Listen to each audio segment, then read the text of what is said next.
So just to kick off tonight, I think if you like space, which I'm sure you do, and space travel, or if you just like movies about space travel, you've probably seen Apollo 13. But this is a very rare opportunity to get to hear from the people who actually lived that incredible story. So I'm just really, really thrilled. So I'm going to kick this off with a question for our esteemed panelists here and then open it up to all of you. So, esteemed panelists, so this movie is very entertaining, even though we all know how it ends. It's still very tense. It's a very well-made film. Ron Howard was very concerned with being accurate, but I know that there are some accuracies and some inaccuracies in the film, and one of the great lines from the film is, "Failure is not an option." So I'm curious where all of you think the most epic failures were in the film in terms of accuracy, and where the greatest triumphs were in terms of accuracy. Just any of you. Yeah, what was the most accurate aspect, and what was maybe the least accurate aspect of the film? Well, first of all, I want to say that we should be forever indebted to Ron Howard for making the movie, because it, regardless of its inadequacies, that it brought attention to our space program to the public again. There were stories about teenagers applauding at the end of the movie, and they were even alive then. So we should be indebted to that. And he was making a movie, and while he strove for authenticity, you know, they recreated the Mocher in Burbank, California, and part of Lovell's house in Burbank, California.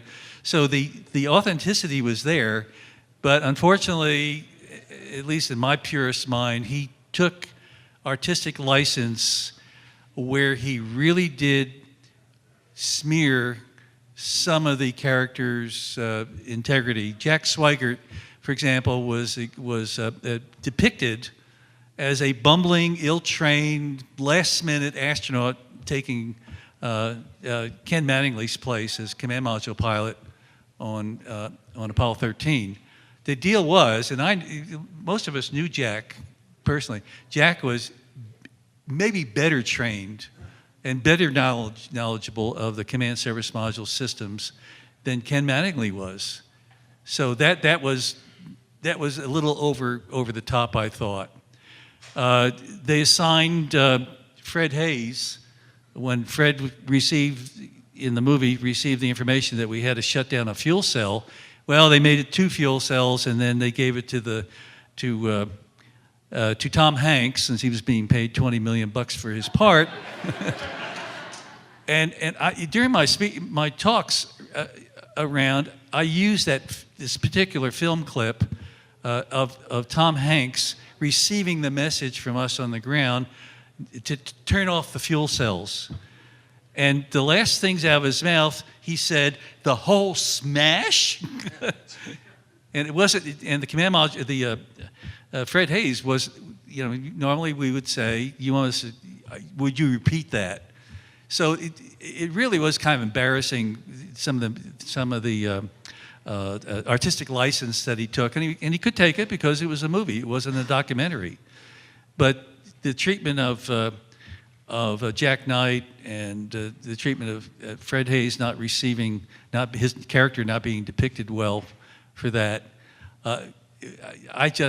it just hurt my feelings. But like I said, he could do whatever he wanted to, but he did strive for authenticity as far as the switches and the control center. It was an incredible effort, and I helped, like most of us did, with that, striving for authenticity. So it was enjoyable, and like I said, I'm fully indebted to him for reviving interest in our space program, and in that case, failure was not an option because it really helped us. When we were coming back from the moon, after we're going around the moon, about 24 hours out, we can move the impact point by doing a burn. Now, if you have a good vehicle, that's easy. If you don't have a good vehicle, it's not so easy.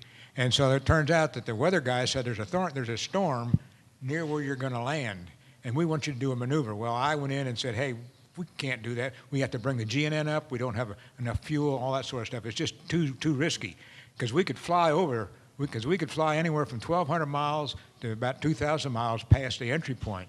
And so anyway, we decided we weren't going to do that, and if we had to move the impact point, we would just fly over the storm. Well, it turns out in the movie, the retro, who I was supposed to be, said, hey, we got bad weather in the recovery area, which made the retro look kind of stupid, because we'd already sorted that out 24 hours before. We'll trust you. Let me add something. I thought, like Si said, if you look at the movie overall, I think it did a good job of telling people that this was a group of people that were well trained. They faced a big challenge. We were in trouble, and the team came together and pulled it off and got us home, and it had a good Hollywood ending. So if you stop with the bottom line, I thought the movie carried that theme very well. Like they said, there were some errors. I complained after we had a private showing. I forget what theater it was in Houston, one of the old-timey theaters that still had a balcony, and invited all mission controllers and astronauts who could come. And I complained to Ron that he hadn't shown a lot of people he might have shown that were involved.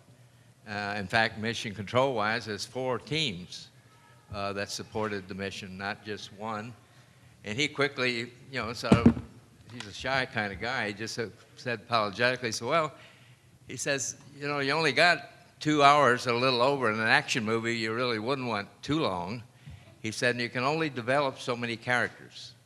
So you have to pick and choose and who you show with the time you have available. And the other thing I complained, I said, you didn't use any of our lines. I said, in the whole movie, we've had a problem.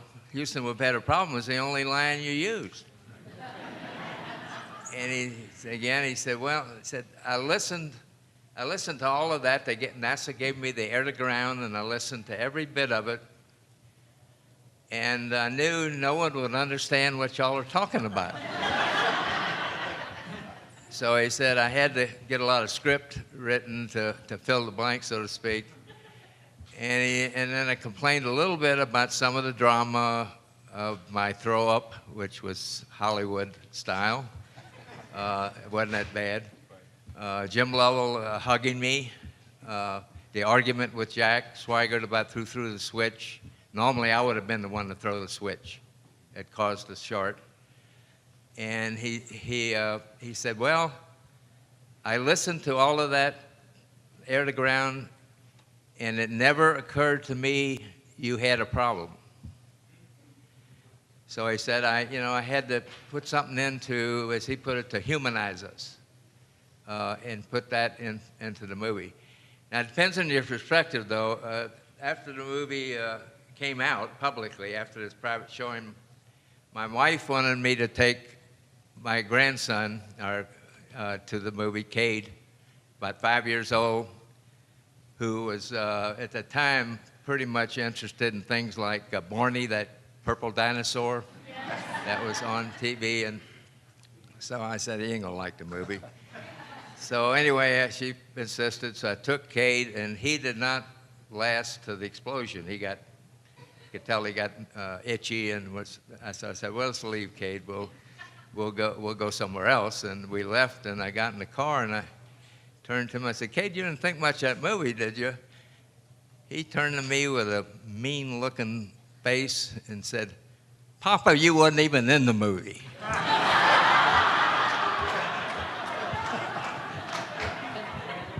What a critic.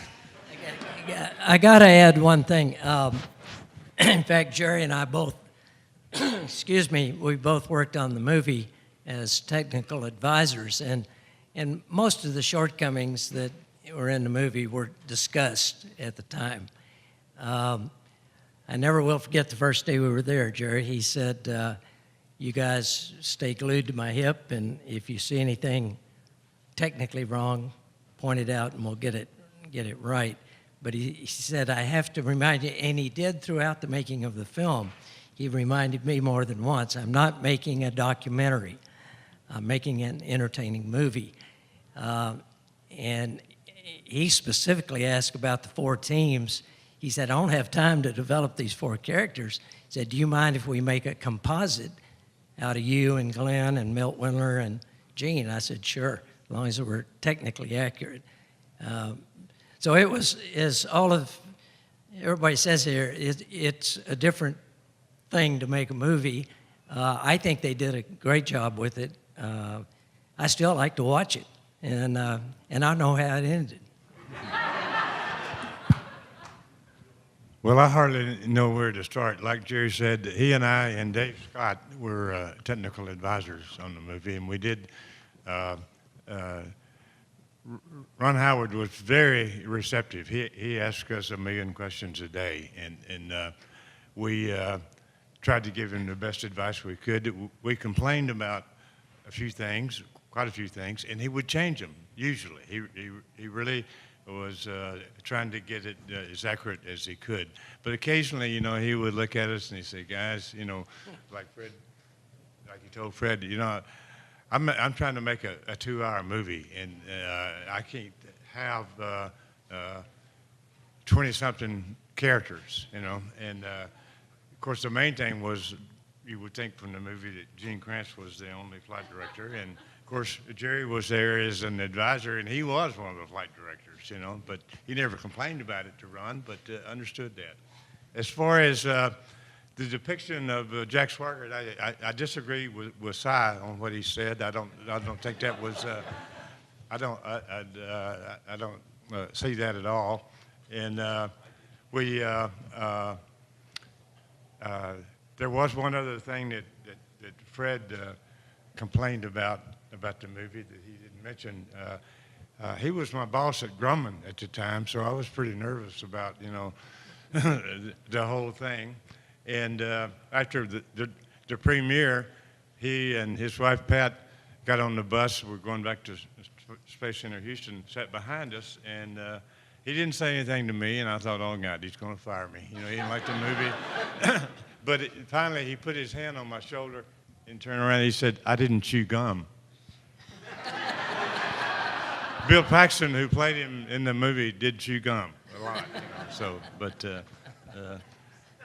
you know, there were quite a few discrepancies, inconsistencies, but like everybody here has said, you know, it was a documentary, not a documentary, but a docudrama, and I think that, well, I was well pleased with it. I'm not going to argue with him about Jack Swigert, but I'm a systems guy, and I looked at Jack Swigert's part in that movie as a systems engineer, and so I came up with a different. But I want to say this, 'cause I have in the past 11 years gone around the country and other places in the world giving talks about not just Apollo 13, but I'm here to tell you my impression. The average public person believes that Apollo 13 movie was a documentary, that everything in there was true, and I'd have to correct them. So you got to keep that in mind. And I found it very frustrating to have to correct it all the time. They really believed it was like a documentary. It's too bad, but that's how it came out. It's now part of the lexicon of our country and the world. And that's also a testament to how effective the movie was as a movie. I think people really bought into it. Can I just ask you a question, Fred? So I loved Bill Paxton as an actor who passed away last year, and he, of course, plays you in the film. What did you feel about that casting? I feel like he looks a little like you, but they made him seem like a real wild man. Like he brings the rock and roll onto the capsule, and he has some pretty choice lines. I'm just curious, was that your personality, or was that made up for the film? Actually, I got to meet Bill once before we filmed. Ron had visited, in fact, he and Hanks and the producer And Ron had brought his wife and a daughter, and I hosted them in an office I had in Titusville at the time when I was with Grumman. And the next time he came, he brought Bill along to meet me, and I spent most of the day with him on a Blue Ribbon tour of Kennedy Space Center. And he had not been interested in space. Hanks was very interested in the space program and very knowledgeable. In fact, more knowledgeable about what was going on in the shuttle program at the time than I knew. And at any rate, I toured him around, and the main thing I wanted to impress him, and I took him through shuttle operations at the different facilities, and to impress on him that it took a lot of people, talented people in different skills, to make one of these things happen, to get the vehicle ready. So at least I wanted to impress him that this was not an easy thing to do, to pull one of these off. It was funny, the one thing he told me he worried about it, was he had never played a live person. He had either had roles of fictional roles, or he had played people that were already dead. And he was worried about how I would feel about it. And I just frankly told him, I said, you know, this is pretty much a story of 6 days, a little more. And I said, it's not the life story of Gandhi. So, you know, you really shouldn't worry about it. You'll do all right. I thought he did fine. He got the message somehow that I played jokes or something, so he tried to add, I guess, a couple of things in there about that. But no, otherwise I thought he did a good job. Did you really say the line, "I would eat the something out of a dead No, rhinoceros"? I heard Jerry Bussey during that.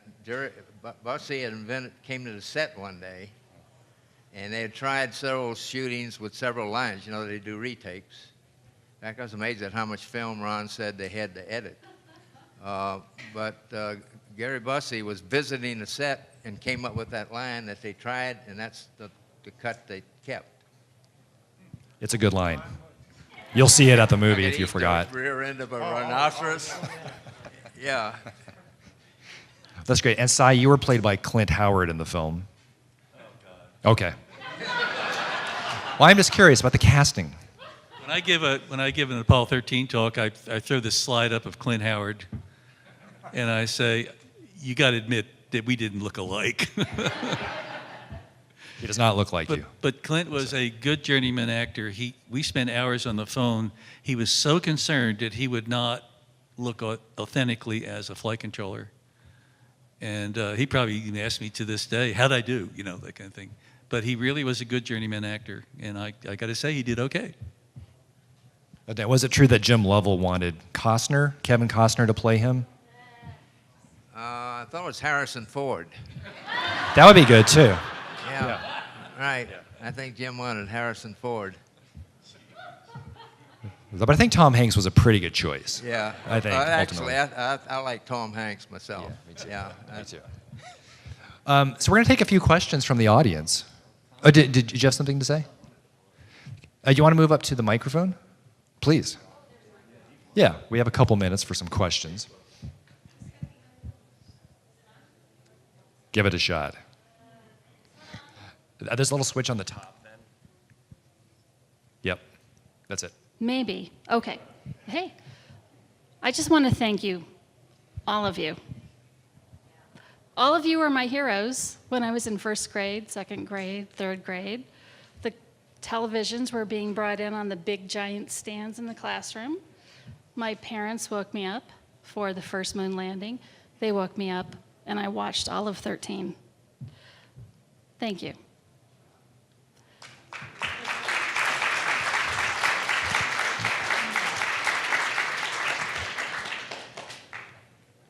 Without regard to politics today, what would be the best thing to support your endeavors today to help us either reach new planets or reach new explorations? Is it manned spaceflight or is it robotic spaceflight?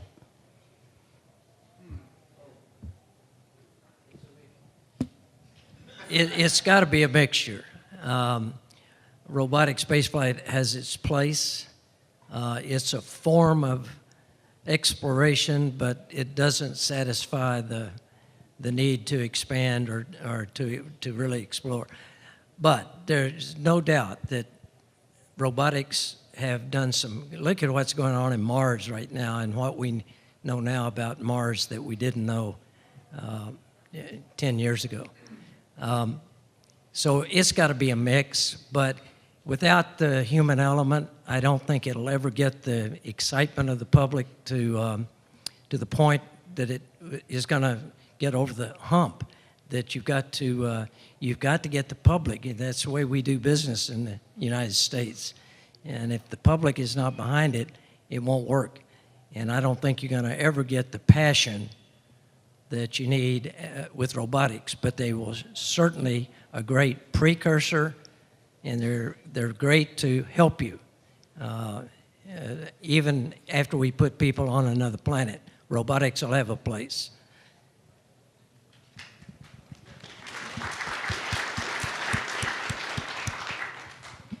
Yeah, my question has to do with the flight. Do you remember the conflict between the booster frequency and the lunar module right after they went into the lunar module, which was called the lifeboat?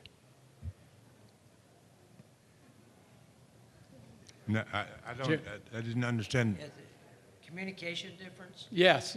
Do you remember the conflict that happened between the booster frequency and the lunar module frequency, I think it was, after they went into the lunar module?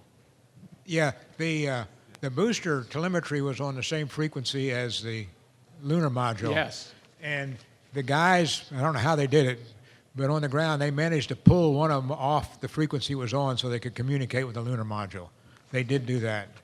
And I don't know how long it took them to do that, but the guys on the ground, the ones that the network controllers, the ones that did that. Okay. Had to make a change in the instrumentation unit on the S4B. Yes, yes. Yeah, I asked that. My cousin was in part of your group. His name was Tommy Sheehan, and he asked me to ask that question. Tom did. And somebody also, you had names, didn't you, as your teams of Fidos, maybe? Was that a name? Or Incos? He was a Fido. Fido, yes, Flight Dynamics Officer. Right. Very nice. Thank you. Tommy worked in the control center in the real-time computer complex, as I recall. Well, good evening. I've been curious, of the 9 Apollo missions to the moon, did NASA keep track of what happened to the S-4B after TLI? The doors come flying off and you're on the general same course as the spacecrafts. Did they go into a lunar orbit? Did they loop around and come back to the Earth? Did they go in some strange solar orbit? Did they impact on the moon? What happened to all that huge third stage of the Apollo rocket? Some of them impacted on the moon to test out the seismic stuff they left on. Others were slingshotted around the sun. They're in solar orbit? Yeah, in solar orbit. What they do is they'd use some of the propellant, slow it down, and it would go on the other side of the moon, and the moon would add velocity to it, and it would go into lunar orbit and solar orbit. Solar orbit. Yeah, I don't know whether Chuck said it, but we actually used some S4Bs to impact the moon intentionally. And that was to shake the seismometers that had been left by previous crews, to vibrate it kind of like a shot that they do checking for oil when they drop dynamite down a hole and shake it and see what they see. Indeed. So we actually impacted the moon, I think on 4, wasn't it? I think it was 4 missions. We actually, the guys figured out, the booster guys from Huntsville figured out how they could guide the S4B with their little bit of propulsion they had left, and they could move it and hit it. And they did, and it rang those seismometers like somebody ringing a bell. So it was very helpful. Oh, good. 'Cause I looked and studied, and I never really thought NASA, obviously, it was taken into account and used to some purposeful reason. Interesting. And in the movie, it was left completely out. Suddenly they're in orbit, and then we're on the way to the moon. A minor detail of TLI. Thank you. So we have time for one more question, sir, please. Sure. Thank you. Now, after Apollo 13 and the loss of the 2 space shuttles, NASA appears to become much more risk adverse than they were in the days of Apollo.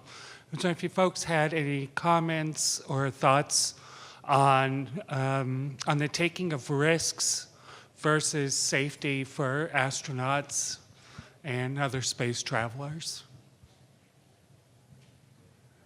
Well, manned spaceflight, human spaceflight is a risky business, okay? And we did take risks. You have to take risks. But we never did anything reckless. And there's a big difference in taking risks and being reckless. And there will always be some risk in human spaceflight. But I personally think that the advantages are worth it. Jerry talked some about robotics and as opposed to human spaceflight. I personally think that we should leave Mars to the robots. I don't really see any big advantage for humans going there right now. But I definitely think we ought to go back to the moon, and we ought to colonize it, and we ought to stay there. Oh, Buzz doesn't figure out you said that. Oh, I've told Buzz that a lot of times. You know, from a system standpoint, I don't see us changing anything to less risk. We made, after Apollo 13, we made significant changes to the command service module.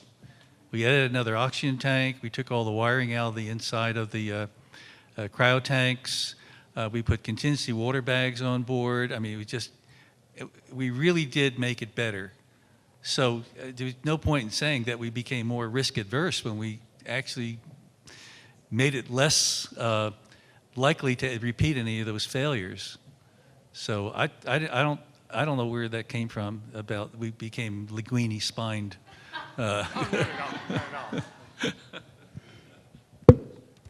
Thank you. So as we get ready to wrap up, I just wanted to ask you all, why do you think we continue to be so fascinated with the story of Apollo 13? What is it that you think draws us decade after decade and generation after generation? Well, I think it's a storyline that obviously very clearly is a picture of people that are on the edge, so to speak, but clearly had a big problem and no easy answers, challenges that now had to be worked by people in combination of mainly on the ground, many people on the ground I talked to, and how they had to work the hours they worked, and some of them didn't go home for a day or two.